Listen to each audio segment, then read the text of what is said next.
Vecinas y vecinos de este gran condominio que se llama Venezuela, bienvenidas, bienvenidos a este espacio de encuentro semanal para hablar de casos y cosas de condominio aquí en la señal de Globovisión. Hoy es sábado 15 de mayo. Estamos en el medio del mes en el que se cumplen 10 años de la Ley de Dignificación de las Trabajadoras y los Trabajadores Residenciales, de nuestras conserjes. Por eso, todos nuestros programas del mes de mayo tienen contenidos relacionados con las relaciones laborales entre los conserjes y los condominios. Si usted quiere hacernos una pregunta, info@micondominio.com para que tenga toda la información sobre cómo manejar las relaciones con su trabajador residencial.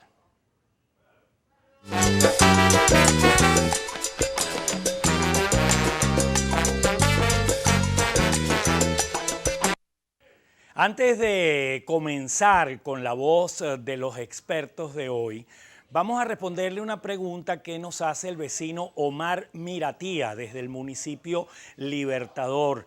Él nos dice: Elías, ¿qué es esa cantidad de cosas, esos peroles, esos cachivaches que tienes allí? ¿Por qué tener dos mesas? ¿Qué es lo que hay allí que ven, que están desplegados siempre en nuestras mesas? Bueno, fíjense, es la biblioteca del condominio. La biblioteca del condominio es justamente esa cantidad de libros, de leyes, de reglamentos, de ordenanzas, de códigos que los vecinos de un condominio tenemos que conocer. Ustedes en pantalla van a ver esta mesa que tenemos nosotros aquí servida con todas las leyes. Por supuesto, lo primero, la Constitución. Lo primero que debemos tener es la Constitución. Después el Código Civil, que estemos en propiedad horizontal o estemos en conjuntos residenciales de casas, el Código Civil tiene muchísima importancia. Luego, por supuesto, nuestra ley de propiedad horizontal y así un conjunto de normas como, en el caso laboral, la ley del trabajo, la ley de dignificación de los trabajadores residenciales, la LOPSIMAT. También, para hablar de convivencia, tenemos la ordenanza de convivencia ciudadana, tenemos la ley para la fauna doméstica libre y en cautiverio, todo este tema de las mascotas, la ley de firmas y datos electrónicos, la ley de venta de parcelas para aquellos conjuntos de casa. Eso es lo que tenemos desplegado habitualmente en esta primera mesa. Lo que tenemos en esta otra mesa se los vamos a mostrar la semana que viene, porque acaba de producirse una sentencia en el Tribunal Supremo de Justicia que impacta el mundo de los arrendamientos, el mundo inmobiliario, y ya tenemos al doctor Enrique Herrera Silla en la voz de los expertos. Hola Elías, hola el equipo de Globovisión, hola la distinguida audiencia. Voy a comentarte muy brevemente el problema de esta sentencia, Elías. Se trata de una sentencia dictada por el Tribunal Supremo de Justicia el 30 de abril del presente año, relacionado con un juicio de nulidad de contrato de arrendamiento intentado por el arrendatario de un lote de terreno en Naguanagua, estado Carabobo. ¿Qué sucede? Los abogados del arrendatario consideraron que la relación arrendaticia que se había llevado a cabo mediante algunos contratos de arrendamiento, sobre todo el último contrato de arrendamiento, venían de un derecho de propiedad que no existía. Ellos consideraron que el arrendador no era propietario porque los documentos de propiedad que lo acreditaban como tal eran un título supletorio y venían en todo caso de un documento de 1791 que emana o surge de la posesión de ese terreno, pero nunca se habla de propiedad. En consecuencia, ellos dicen que esos terrenos son bienes ejidos, es decir, bienes del Estado, y como consecuencia son bienes inalienables, bienes imprescriptibles, bienes que no pueden ser cedidos, enajenados, negociados. Pero principalmente por este hecho, no por el hecho de que no fuese propietario. La defensa central se basó en que era el bien arrendado, un bien ejido, independientemente de que fuese o no propietario, que ellos también alegaron que estos señores no eran propietarios, pero no para quedarse allí, sino para decir que se trataba entonces de bienes ejidos, que son bienes del Estado y que no podían arrendarse. En primera instancia no le dieron la razón, en segunda instancia el Tribunal Superior tampoco le dio la razón, y los abogados en la parte actora demandada, el arrendatario, ejerce el recurso de casación ante la Sala de Casación Civil y la Sala de Casación Civil pues termina dándoles la razón. El motivo de la polémica es porque el tribunal prácticamente no comenta nada o no fundamenta su sentencia sobre el hecho de que sea un bien ejido, sino sobre el hecho de que se trata de un terreno que se tiene posesión y que del cual el arrendador no es propietario, y que sencillamente porque como el arrendador no es propietario, pues no puede alquilar. Hay un voto salvado, por aquí tengo el nombre del magistrado Francisco Ramón Velázquez Esteves, que disiente de la sentencia, dice que el arrendamiento, yo me adhiero a ese criterio del arrendamiento. En el arrendamiento no se cede, ni se vende, ni se enajena nada. En el arrendamiento se cede la posesión, no es un contrato donde se traspase la propiedad ni se enajene nada. Sencillamente es un contrato donde hay la cesión de una posesión y el poseedor legítimo puede llevar a cabo un arrendamiento. Y como se trata de un terreno, inclusive hasta el Código Civil establece que hasta el propio arrendatario puede arrendar, es decir, un poseedor precario, un poseedor que ni siquiera posee en nombre propio, como es el arrendatario. Bueno, pues el Tribunal Supremo de Justicia, de acuerdo con la manera como redactó la sentencia, pareciera echar por tierra todo esto, porque no justifica, no motiva la sentencia verdaderamente en el hecho de que haya sido eso un bien ejido, luego de constatar de que realmente toda la titularidad de la tierra proviene de una posesión y nunca de la propiedad. Bueno, tenía que haber dicho, eso es lo que se le cuestiona a la sentencia, que se trataba de un bien ejido y que como tal, de conformidad con los artículos que están en nuestra Constitución Nacional, en la Ley Orgánica del Poder Público Municipal y en la Ley de Bienes Ejidos, pues no pueden ser alquilados, es verdad, pero el Tribunal Supremo de Justicia silenció esto y sencillamente manifestó que porque se trataba de una posesión que no era propietario, él no podía alquilar terrenos. Estamos todos en contra de eso, no por nada, la sentencia realmente pues, es un criterio, pero ahí no se toman en cuenta una cantidad de artículos muy claros y muy específicos establecidos en el Código Civil, además de dilatada jurisprudencia y doctrina patria. Y bueno, yo le doy la razón y nosotros, pues la mayoría le damos la razón al magistrado disidente, a quien salvó su voto, amén de que también queda en el limbo, un limbo jurídico. ¿Qué sucede entonces si tú anulas esos contratos? ¿Qué sucede con los pagos efectuados por el arrendatario? No lo dice la sentencia. ¿Qué sucede con la posesión entonces del arrendador, que no se le desconoce, pero qué sucede ahora? ¿Cuál va a ser la situación del arrendatario? ¿En qué situación queda? O sea, eso no lo dice, es un limbo que hay allí. Entonces, bueno, son cuestiones que se han observado y que se cuestionan en el foro jurídico, pero que no tienen realmente ninguna incidencia, a menos que los tribunales, aun cuando esta sentencia no es vinculante, lo agarren a rajatabla y sencillamente cualquier terreno no pueda ser arrendado, ninguna bienhechuría si se encuentra sobre un terreno sobre el cual no es propietario la persona. Y no es así, no debe ser así. Con relación a los condominios, esto no afecta para nada esta sentencia porque todas las leyes que pudieran afectar a los condominios son leyes que prohíben el subarrendamiento, a menos que el arrendador lo autorice. Y generalmente el arrendador pues, es el propietario del apartamento o es el propietario del local, propietario del depósito, etc. Y yo no creo que esta sentencia vaya a traer ningún efecto sobre los condominios. Realmente no es así. De hecho, repito, en principio, en este tipo de bienes que no sean terrenos, se prohíbe el subarrendamiento, se prohíbe la cesión, el traspaso, y el arrendador por lo general debe ser el propietario, y si no es el propietario debe estar autorizado y no puede hacer un contrato de arrendamiento por más de 2 años. En términos generales es así. Es lo que te puedo decir. Pudiéramos entrar a discutir un poco más en profundidad la sentencia, pero me has pedido un poco tiempo para explicar el motivo de la bulla que hay en las redes y en el foro jurídico con relación a esta sentencia. Gracias, Elías. Informativo y tranquilizante este criterio, este análisis del doctor Enrique Herrera Silla. Seguramente tendremos mucho de qué hablar sobre esta sentencia en el futuro cercano, pero en este momento no hay mayores motivos de alarma con esta decisión jurídica. Nosotros hoy vamos a continuar hablando de las relaciones laborales en los condominios. El 6 de mayo se cumplieron 10 años de la entrada en vigencia de esta norma, de la Ley de Dignificación de las Trabajadoras y los Trabajadores Residenciales. Y es por eso que durante todo este mes de mayo estamos conversando con la doctora Tibaire Altuve. Tibaire es abogada, es experta en materia laboral y es especialista en las relaciones de trabajo en los condominios, muy particularmente en las relaciones con nuestra conserje, con nuestra trabajadora residencial. Un gusto recibirte nuevamente en micondominio.com TV en Casos y Cosas de Condominio. Tibaire, desde el punto de vista de esta ley, ¿qué es un trabajador residencial? Hola Elías, como siempre es un gran gusto hacer contacto con la audiencia de Globovisión y sobre todo para conversar en este mes de mayo sobre las relaciones laborales en los condominios y específicamente con el tema de trabajadores residenciales. Nos preguntas que ¿qué es un trabajador residencial? Bueno, justamente el artículo 4 de esta ley que acabamos de mencionar tiene 3 grandes elementos para determinar quién es un trabajador residencial. En primer lugar, que haga labores de aseo y limpieza.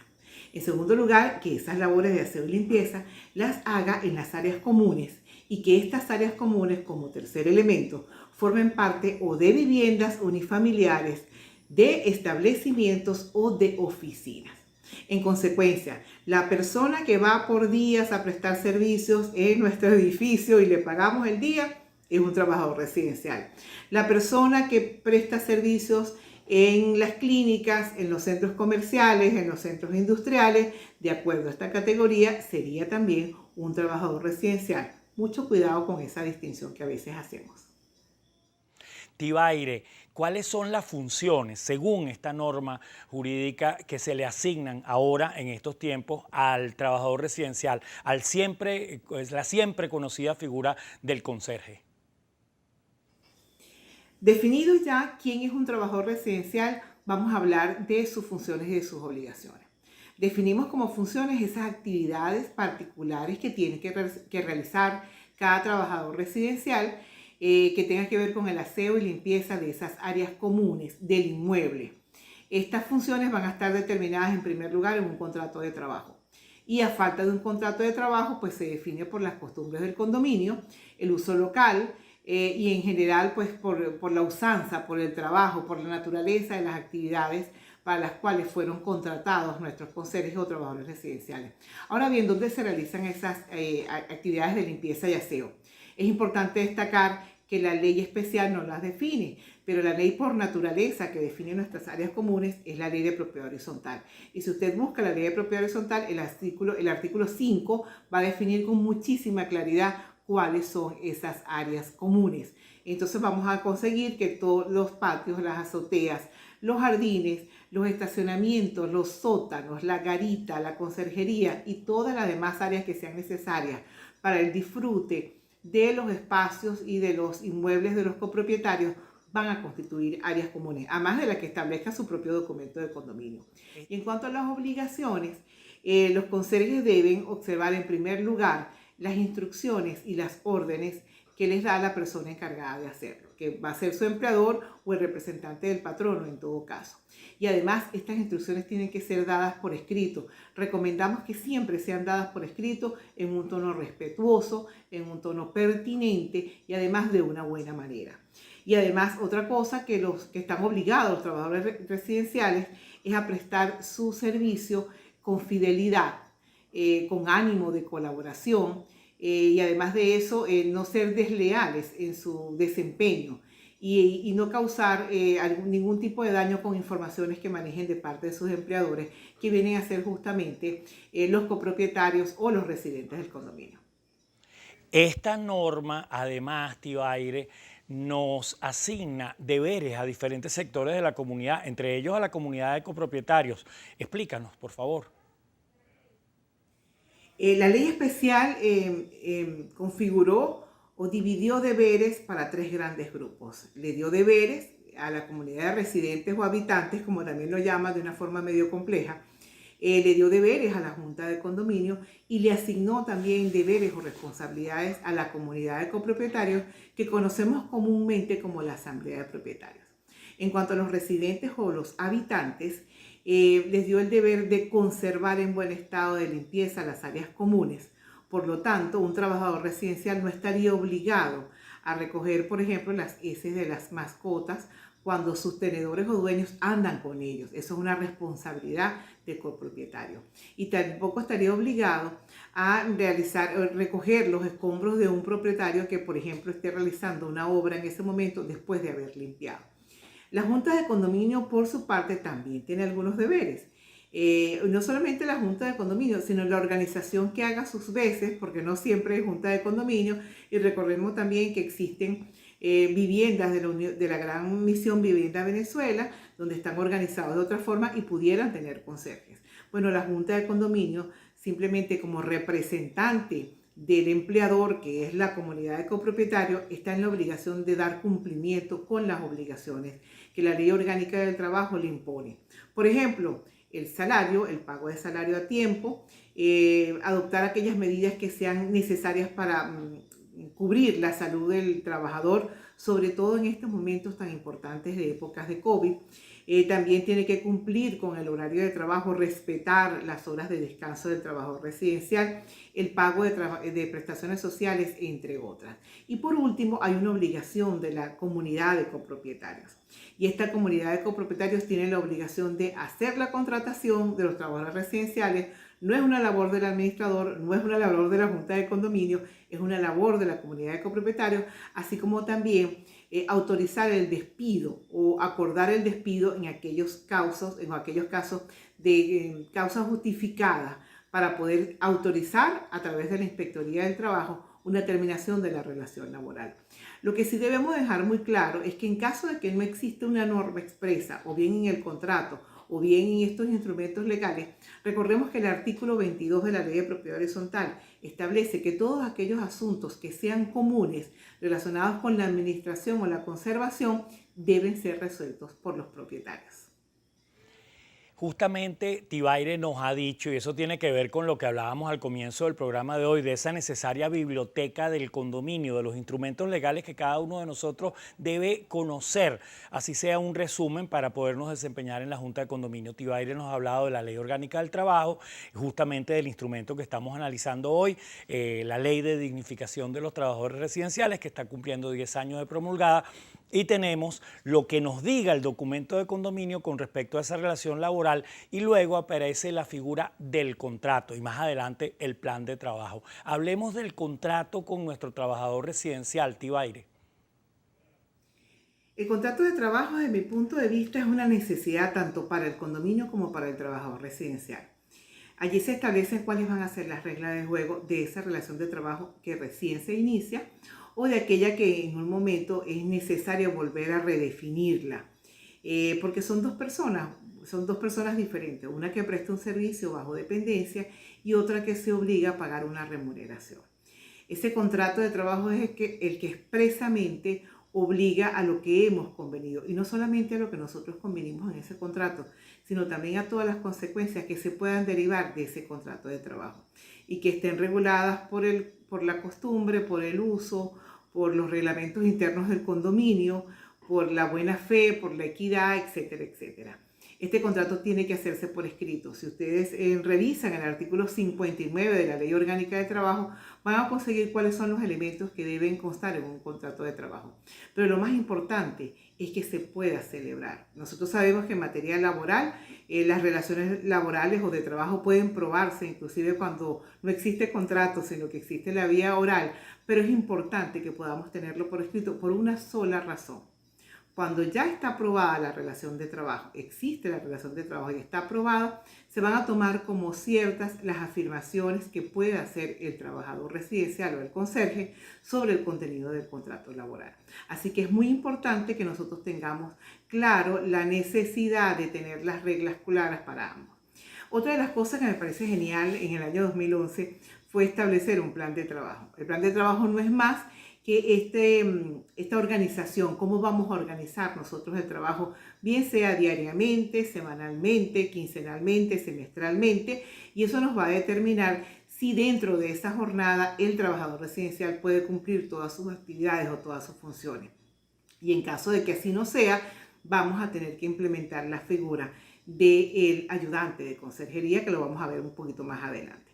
El plan de trabajo debe ser hecho por escrito también, debe ser hecho de mutuo acuerdo entre ambas partes y además de eso, es la única garantía que tenemos ambas partes de que se va a cumplir justamente esa jornada laboral. Así que les animo a que puedan hacer sus planes de trabajo si no lo han hecho por ahora y que lo puedan tener por escrito en 2 ejemplares, igual que el contrato de trabajo, para que todo pueda estar claramente definido dentro de los condominios.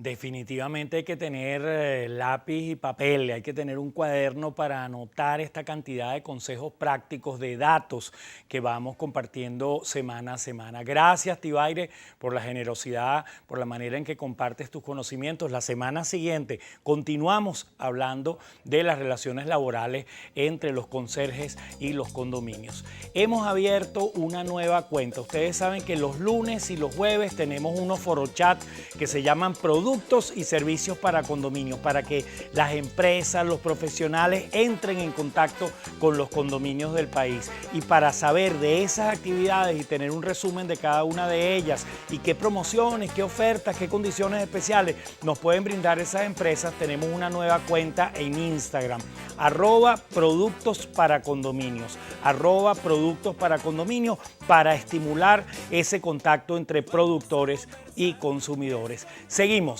aquí en micondominio.com TV. Los invitamos a acompañarnos y a enterarse de cómo están haciendo en Chile los condominios frente al COVID-19. A esta hora exactamente está Tibaire Altuve en un TV Foro con los vecinos en Valencia y nosotros compartiendo con los vecinos en Santa Fe, en la ciudad de Caracas. Y la invitación para ellos es: conozcamos cómo están manejando los condominios en Chile el COVID-19. Y para eso hemos convocado a un experto, un buen amigo de esta casa, Aníbal Ahumada. Soy Aníbal Ahumada, administrador de propiedad horizontal de Chile, país donde, como en todas partes, hemos sido afectados con esta situación de la pandemia, y en las comunidades lo que hemos tenido que ejecutar son controles bastante estrictos con el propósito de evitar que las comunidades, los residentes se contagien. Tenemos la gran posibilidad como comunidades, porque así lo establece la ley, de establecer las propias normas de protección de salubridad. Y eso es lo que hemos tenido que ejecutar en cada una de las comunidades que administramos. Y esto, por supuesto, ha traído consigo algunos enojos por parte de los mismos residentes de las copropiedades, pero en su gran mayoría hemos podido también lograr que las personas respeten estas medidas con el propósito de protegerse. Hoy día estamos en una situación bastante complicada porque ya vamos en la tercera ola y esta definitivamente ha afectado muchísimo más. Por lo tanto, estamos prácticamente en cuarentena todo el país, más del 80%, lo que significa, además, que los administradores debemos de redoblar nuestros esfuerzos con el propósito de continuar protegiendo a las comunidades que administramos. Desde Chile quiero enviar un cariñoso y fraternal saludo a mis colegas de Venezuela y espero que allí también vayan mejorando poco a poco. Gracias, Aníbal. Un abrazo para ti desde Caracas, desde Venezuela. A esta hora usted puede entrar en las cuentas de Instagram y de Twitter @micondominio.com y ver cuál es nuestra agenda para la próxima semana, porque se nos acabó el tiempo y ya no les podemos decir lo que tenemos listo para el lunes, para el martes, para el miércoles, para el jueves, toda la semana de actuaciones y de servicios para los condominios. La invitación es a que el próximo sábado tengamos un nuevo encuentro aquí en micondominio.com TV para continuar haciendo de Venezuela un país de copropietarios. Hasta el próximo fin de semana.